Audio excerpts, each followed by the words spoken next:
sudah paham ini bercanda, ini memang beneran benci, jadi bisa membedakan. Terus ini anu Kang, di sini tuh pelajarannya apa aja Kang untuk para santri? Kalau untuk para santri, untuk mata pelajaran ini fikih, tauhid, tasawuf, tajwid. Oh berarti kayak ya ini sama kayak pelajaran di pesantren gitu juga ya? Iya. Berarti nggak ada bedanya pesantren dengan padepokan. Iya, tapi Beda tipis ya? Beda tipis. Cuman kan kalau di pesantren itu ada nawusorofnya. Oh, nawusorof. Di padepokan lama ada, di sini juga ada. Karena gini, saya menekankan ke semua pengurus, kalau misalkan diajari nawusorof percuma. Karena santri kita bukan santri umur umur di bawah, belasan. umurnya kan rata-rata sudah ya kan kasep. Jadi bagaimana? Ya bagaimana ketika santri sudah berumur seperti ini diajari fikih aja. Fikih gitu. Bagaimana itu wudu, bagaimana itu sholat, bagaimana tata cara tayamum dan lain sebagainya, tahara lah ya. Seperti itu. Kalau masih diajari nawusorof, belajar nawusorof itu jangka panjang. Jangka panjang banget. Dan nanti apakah ketika aku pulang ke masyarakat ditanya Zaidun, Oma Zaidun, nggak mungkin. Pasti yang ditanyakan wudhu, bagaimana sahnya wudhu, kilatil wudhu, sholat juga, sahnya sholat, apa yang batal, pasti itu yang dipakai. Tapi sedikit banyak kan itu salah satu mungkin bisa jadi kelebihan dari sini gitu. Kalau seandainya itu bisa diapakan. Tapi sulit juga Kang. Jadi masalahnya jadi kayak nawusorof itu kan memang rata-rata belajarnya kan mulai dari kecil kan. Jadi dari kecil karena itu bertahap, artinya itu bertahap. Jadi memang dari biasanya kan itu mulai itu kan sekitar usia SMP kan, SD SMP itu sudah belajar mulai jurumiyah kan mungkin seperti itu ya. Tapi kalau ini usianya sudah di atas rata-rata di atas 18 tahun. Dia juga ya kan. Jadi benar memang di sini diajarkan yang paling utama adalah zikir, terus sholawat kan kayak gitu kan, tasawuf mungkin seperti itu pendekatan ke. Saya memang kalau saya dari awal memang yang saya tekankan itu dikuatkan syariatnya dulu. Kalau sampai dulu basicnya sebelum di sini di mana, pesantren atau di mana? Ya di beberapa pesantren. Di Jember juga? Pesantren ada. 10 pesantren. Masa Allah, di mana aja Kang? Di yang Madura, di Jawa. Di Jawanya di mana di Jawanya? Banyak. Yang banyak di termasuk ini ya. Di ini takutnya ada komplain. Enggak apa-apa. Seperti Lirboyo, Mambaul Ulum Jombang. Terus Sidogiri, terus Sidogiri. Sudah. Seperti berarti Imbriti apa ini sudah bisa semua jenis sama nih. Alhamdulillah. Ternyata ini kan ternyata berarti ngajinya kan kalau sudah pindah-pindah dari pesantren kan ya sudah semua berarti kan ngajinya gitu loh. Iya namanya jarak. Jadi ilmu apa namanya kitab kuning kayak gitu kan kalau di pesantren-pesantren mulai dari kecil kan sudah diajarkan seperti itu kan. Kalau kitab kuning. Makanya saya kalau memang di program seperti itu, karena saya mohon maaf bisa membaca, ya bisa membaca dalam artian, karena dulu sempat diajari nawusorof, percuma, saya bilang gitu. Karena apa? Faktor usia. Faktor usia ya lebih betul. kepada pengaplikasian di masyarakat itu fikih. Fikih. Kita itu diajari Fathul Qorib, Takrib, atau Safina, Sulam Taufik itu. Kalau untuk membaca Al-Quran rata-rata santri gini sudah bisa, santri sini? Rata-rata bisa. Oh rata-rata sudah bisa. Ya ada sih yang nggak bisa. Tapi untuk jadwal biasanya ngaji bareng gitu ada nggak di sini? Ada. Oh ada juga ya.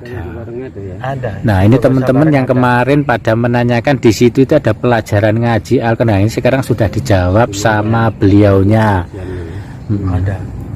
Jadi saya tekankan memang. Itu berarti biasanya ngajinya yang Al-Quran itu malam atau siang biasanya? Ba'da subuh. Ba'da subuh.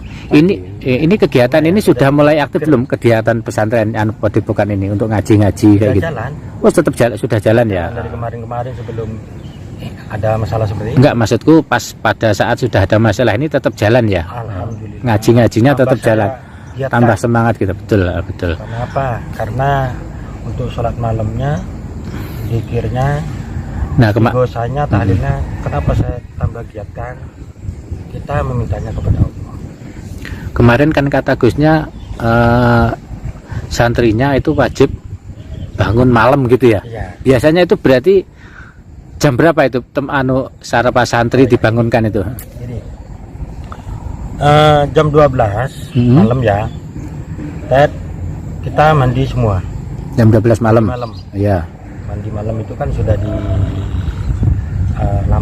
apa yang sudah dijalani oleh Gusnya. Yeah. Gusnya meniru gurunya. Karena sholat angin greges betul ya. Enggak ya. Enggak, tambah kita sehat. Menghilangkan greges itu. Terus setelah karena sudah terbiasa mungkin. Terbiasa. Namanya kan mandi taubat. Ya. Setelah mandi baru santri siap-siap. Ya. Kemarin itu jam 1 sudah siap-siap sholat berjamaah. Terus saya imam. Terus di absen, jangan lupa. Jadi ketahuan nanti yang nakal-nakal. Itu kan pasti ada ya. Pasti ada. Nampak. Enak-enaknya tidur. Iya. Pasti itu. Saya jangan, jadi ke bagian jaga keamanan dalam jangan lupa absen. Nanti siapa yang nakal? Kelihatan itu ya. Kelihatan. Malahan dulu Gus itu ya, biar ada efek jerak. Nanti Pak Lurah absennya itu kasihkan saya. Nanti saya panggil. Betul itu. Jadi yang absen itu Alfa, saya kasihkan Gus. Saya menghadap sendiri ke Gus. Dipanggil lah santri itu. Malu, bener, malu. Jadi jangankan 1 kali, 2 kali, 3 kali sudah punishment ya, apa takzir atau sanksi itu. Jadi tadi total semua yang ada di sini berapa santri Gus? Yang Kurang laki lebih berapa? Perempuan? 60. 60-an Kurang lebih. Laki-laki perempuan. Laki-laki perempuan. Laki-lakinya sekitar Laki-lakinya jadi 50-an. 50-an. Terus ini semua gratis ya di sini ya? Gratis. Gratis, mulai gratis dalam artian makannya juga nggak bayar. Gratis semua. Ini berarti yang di sini tempatnya di mana? Ini dapur kan? Ah, ini dapur.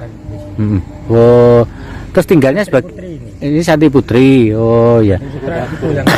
Berarti saat ini tukang masaknya juga ada kayak gini ya?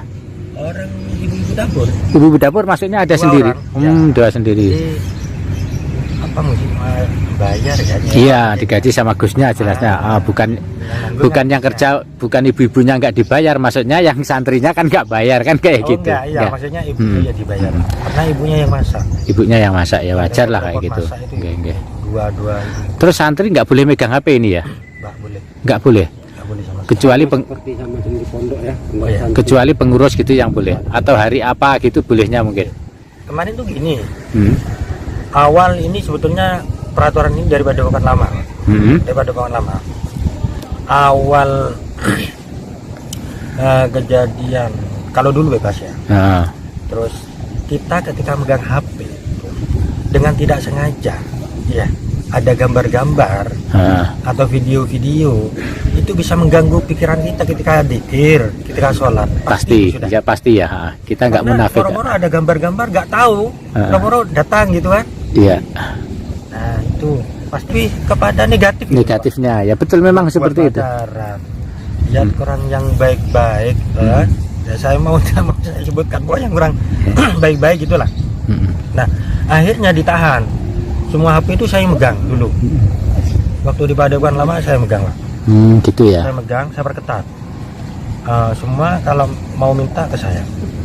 Nah setelah itu pertama 1 hari Pak. 1 hari.